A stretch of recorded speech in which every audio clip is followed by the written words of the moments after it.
Información precisa, completa, veraz, objetiva e independiente. Directo a tu pantalla. Voz de América en RCR 750.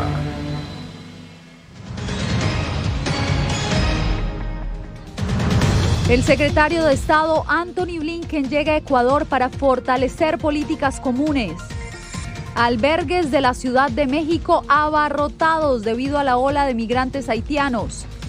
Además, imponente despliegue militar en México para combatir la violencia generada por el narcotráfico. Y la FDA estudia la eficacia de la combinación de diferentes marcas de la vacuna contra el COVID-19.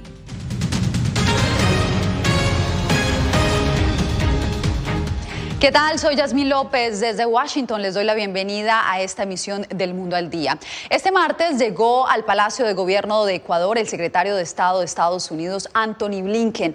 Néstor Aguilera sigue de cerca la primera parada de esta gira latinoamericana. Néstor, ¿cómo va la reunión entre el presidente Guillermo Lasso y el jefe de la diplomacia estadounidense? ¿Cuáles son esos temas que se van a tratar? Angie, hay cierto retraso en cuanto tiene que ver a las declaraciones oficiales que estaban previstas para las 15 horas 25 hora local.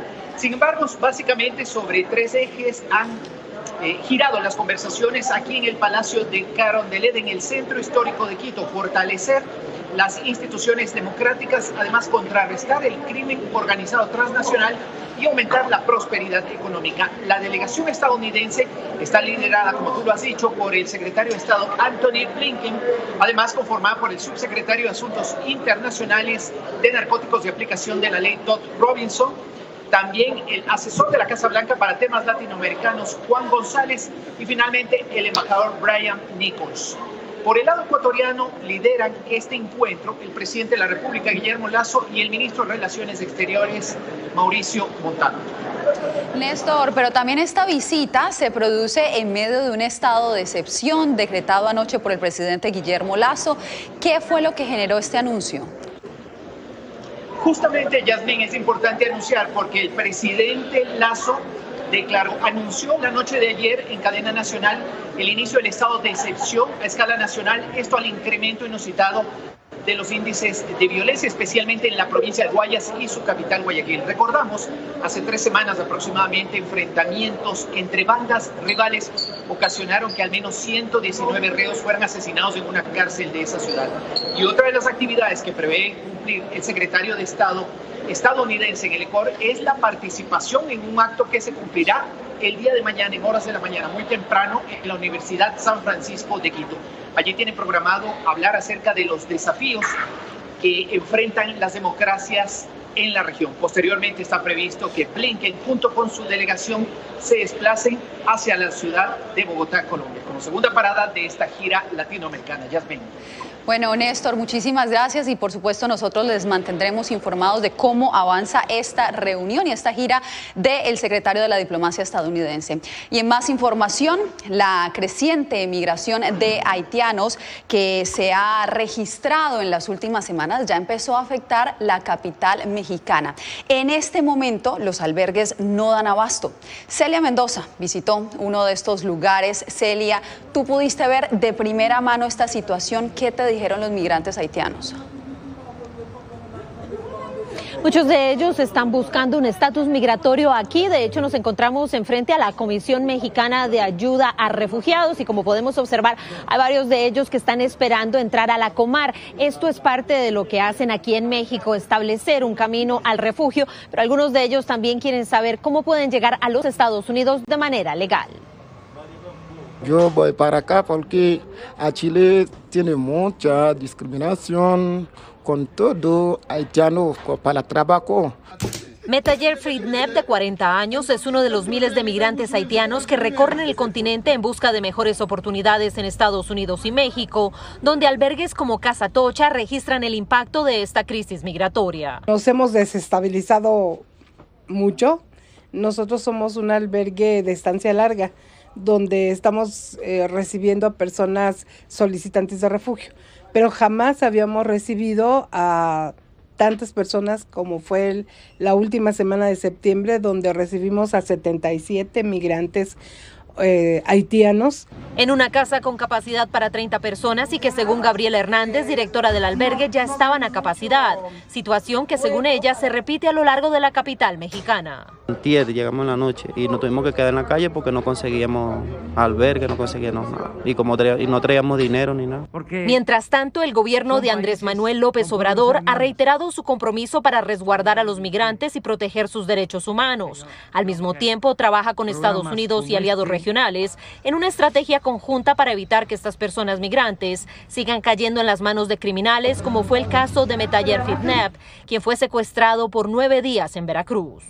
Y habla con la familia, después la familia responde de que te pasa la plata. ¿Cuánto? $2,000. Y como él, es importante recordar que hay otras personas que han llegado a la frontera sur de México y algunos de los activistas han anunciado que este fin de semana iniciarán una caravana desde Chapatúchula hasta aquí, la capital mexicana. Celia, te agradezco por el informe y seguimos con México porque ese país desplegó 8,000 efectivos militares en Michoacán con el objetivo de frenar la creciente violencia generada por los carteles de la droga. Vicente Calderón nos trae el reporte. El padre Goyo, un religioso conocido por su activismo a favor de los desplazados michoacanos, se reunió con ellos en la frontera de México con Estados Unidos. ¿Quiénes son los más vulnerables? Los adolescentes y jóvenes, que son los posibles gatilleros reclutables para los cárteles. Calcula que en este campamento y los albergues de Tijuana hay 1,500 de los 34,000 michoacanos forzados a huir de sus comunidades por la lucha entre narcotraficantes. Llegan muchas personas aquí al estado, a Baja California, y que no tienen un servicio médico. Violencia y migración fueron temas del diálogo de alto nivel sostenido recientemente por los gobiernos de México y Estados Unidos. El presidente mexicano y su gabinete lanzaron el plan de apoyo a Michoacán, que incluye la movilización de 8,000 militares y agentes de la Guardia Nacional. El secretario mexicano de la Defensa dijo que acumularán una fuerza de 17,000 hombres y que ya había avances. Se logró que uno de los grupos delictivos del cártel Jalisco hiciera un retroceso hacia los límites con el estado de Jalisco. Este académico dice que el estado no ejerce control sobre muchas regiones del territorio mexicano. Hace una semana se anunció que el cártel Jalisco iba a dar permiso de regresar. Y ve similitudes con estrategias usadas por mandatarios anteriores. Sí están caminando de manera muy parecida. Vicente Calderón, Voz de América, Tijuana, México.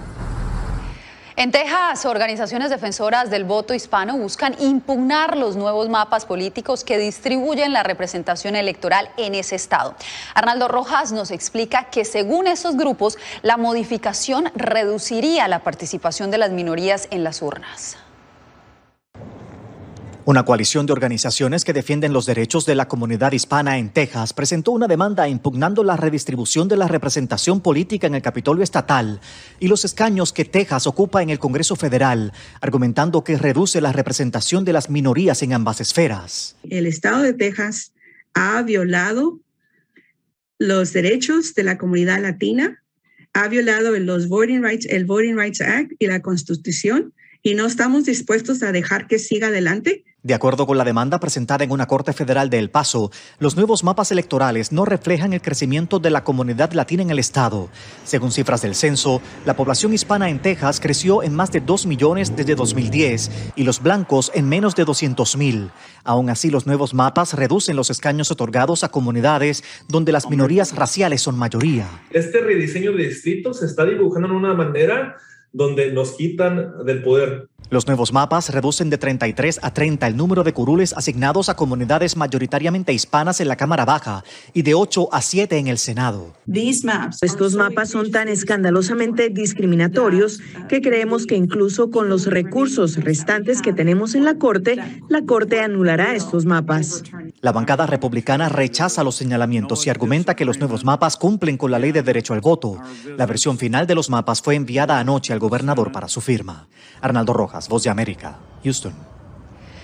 El presidente Donald Trump busca impedir que el Congreso y el Archivo Nacional divulguen los documentos de la Casa Blanca relacionados al asalto al Capitolio del 6 de enero. Los abogados de Trump argumentan que los documentos deben permanecer confidenciales debido al llamado privilegio ejecutivo.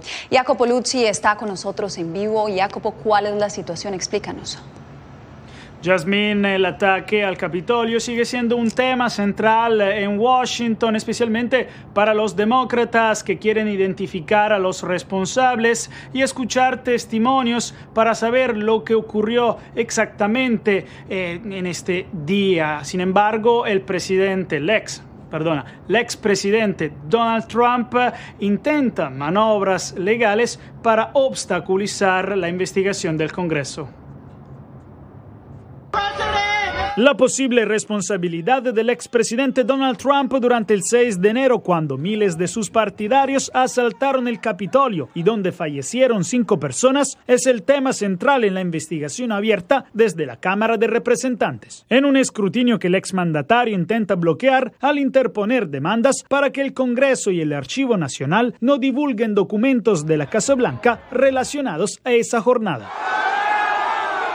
Trump argumenta que los documentos deben permanecer secretos gracias al privilegio presidencial, pese a que él no sea más presidente y el actual mandatario Joe Biden ya rechazó la confidencialidad en este caso. En una estratagema política para acomodar a sus aliados partidistas, el presidente Biden se ha negado a hacer valer el privilegio ejecutivo sobre numerosos documentos claramente privilegiados solicitados por el comité. Se prevé una batalla legal para definir el alcance de la investigación legislativa sobre el papel de Trump en los disturbios de enero. A los investigadores interesa también el testimonio de los aliados cercanos a Trump. Por ejemplo, Steve Bannon rechazó la citación del Congreso y ahora podría ser acusado de desacato criminal. Espero que la comisión se encargue de ellos y los responsabilice por lo que hicieron. La inusual medida sobre Bannon tiene la intención de enviar un mensaje severo a otros aliados del expresidente, a quien el comité quiere interrogar.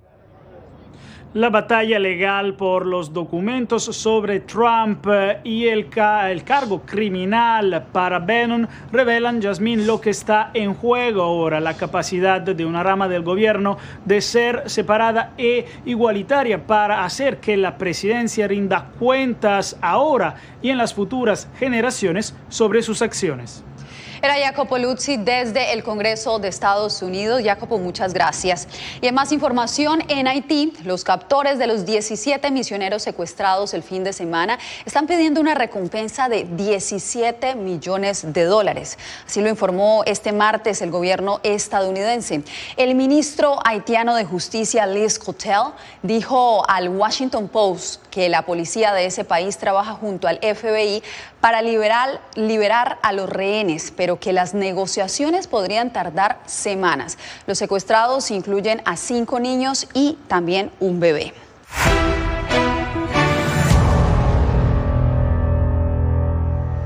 La Autoridad Sanitaria de Estados Unidos, la FDA, está evaluando la posibilidad de aprobar la mezcla de diferentes marcas de la vacuna contra el COVID-19 al aplicarse las dosis de refuerzo. José Pernalete nos cuenta que investigadores independientes han hallado que la mezcla de refuerzos condujo a un incremento de anticuerpos. José Pernalete nos trae el reporte.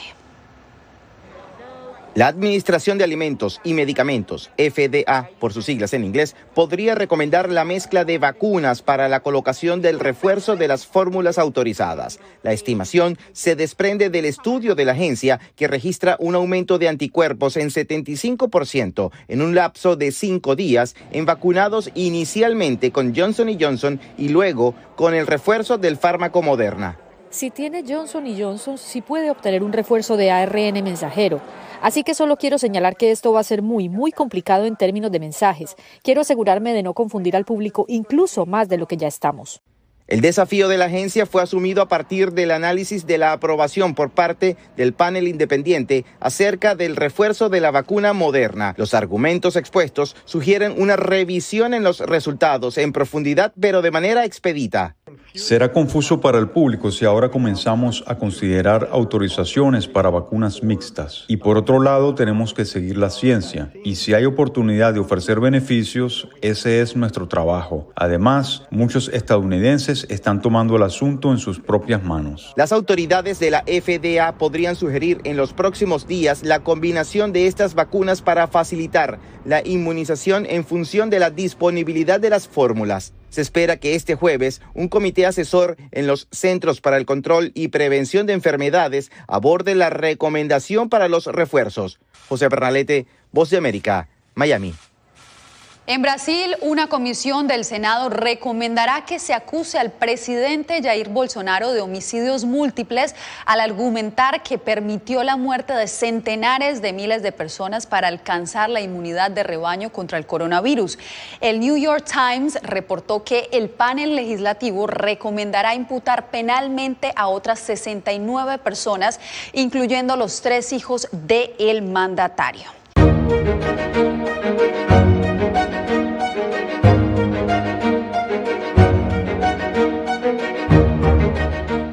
En Nicaragua, el apoyo al partido oficialista estaría en el nivel más bajo de su historia. Según una reciente encuesta de CID Gallup, Donaldo Hernández nos trae el informe.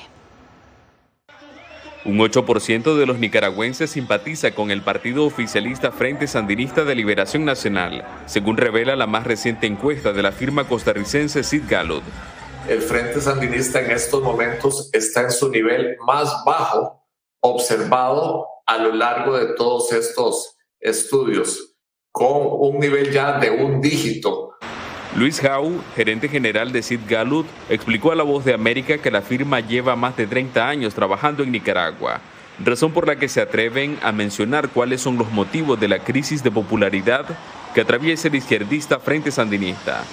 Las dos crisis, tanto política como de salud, han visto impactada directamente la evaluación que del gobierno se hace. Sin embargo, integrantes del Frente Sandinista rechazan los resultados de la encuesta CID Gallup y sostienen que la agrupación partidaria tiene una simpatía de un 66%, como lo refleja la encuesta nacional MIR Consultores. CID Gallup, que credibilidad no hablemos, ¿verdad? Quiere nada más marcar desprestigiar, ¿no? Claro. Desvirtuar. Normalmente nos atacan uno u otro partido político de miras a las elecciones que se ve afectado. La encuesta se realizó a través de llamadas telefónicas a 1.200 personas mayores de 16 años y según CID Gallup el margen de error es de 3 puntos. Donaldo Hernández, Voz de América, Managua.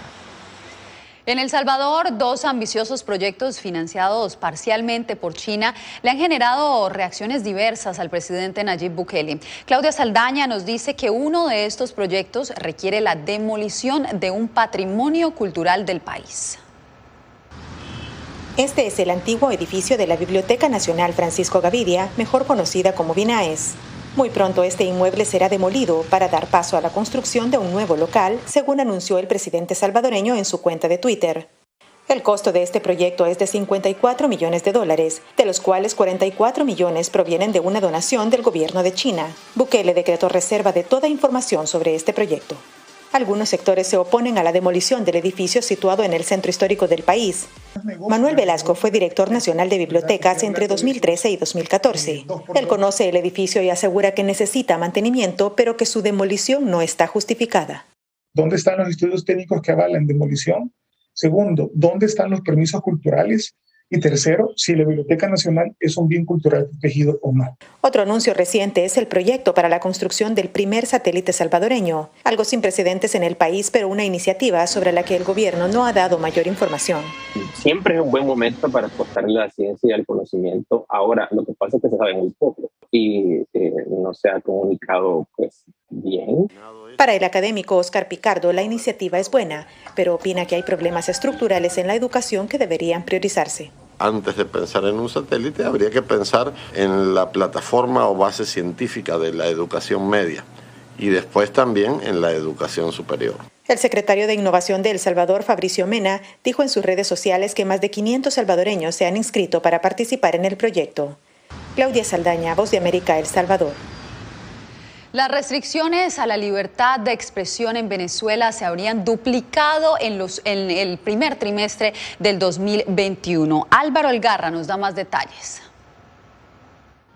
Las recientes campañas de estigmatización, hostigamientos y operativos contra medios de comunicación en Venezuela constituyen una arremetida contra la libertad de expresión e información e impiden darle visibilidad a las presuntas violaciones de derechos humanos, según el más reciente informe de la ONG Redes Ayuda.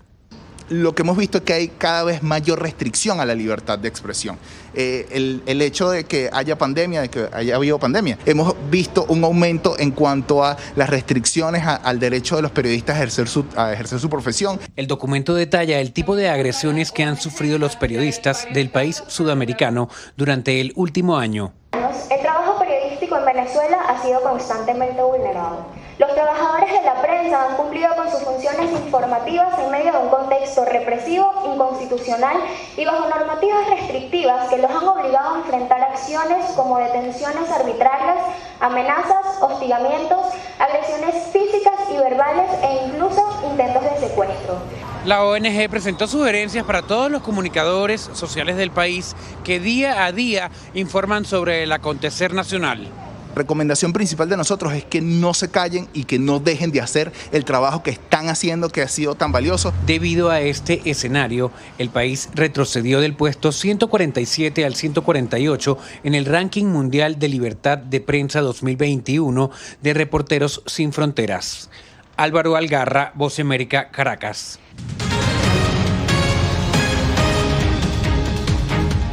Un nuevo reto en la red social TikTok ha generado una peligrosa conducta entre alumnos de las escuelas secundarias de Estados Unidos. Adriana Arévalo nos cuenta de qué se trata. Brian Martínez es estudiante del último año de secundaria en una escuela de Henderson, Nevada. Él asegura que aunque sus compañeros de estudios pocas veces participan en este tipo de actos, un reto conocido en inglés como el Devious League ha generado una actividad intensa. Han puesto salsa de tomate, condimentos por todo el piso, en los baños, se han llevado el jabón, ya sabes, por el reto de TikTok. He visto las puertas rotas, he visto los inodoros, ya sabes, casi rotos también, y papel por todo el piso. Es repugnante lo que he visto en los baños. El otro reto de moda exhorta a los estudiantes a golpear a un maestro, grabarlo y publicarlo, por lo que varias escuelas han advertido a sus estudiantes de las consecuencias que esto tendría. Administración tendría que hablar con el Board of Directors para expulsar esa persona que si se atreve a hacer eso no podría regresar a esta escuela. Y además de quedarse sin escuela, se verían cara a cara con la justicia. En Luisiana ya hay un estudiante que enfrenta a la ley y podría pasar hasta 5 años tras las rejas por agredir a uno de sus maestros, pues tanto las autoridades como los centros educativos han dicho que en este tipo de casos los responsables enfrentarán todo el peso de la ley. Adriana Arévalo, Voz de América, Las Vegas. En el fondo del mar Mediterráneo, un buceador aficionado encontró una enorme espada que habría sido utilizada durante las cruzadas hace casi 1000 años. Un funcionario de la Autoridad de Antigüedades de Israel dijo que la espada habría pertenecido a un caballero cruzado que probablemente habría luchado con ella. Con esta imagen nos despedimos por hoy. Les agradecemos por su sintonía. Radio Caracas Radio presentó Voz de América.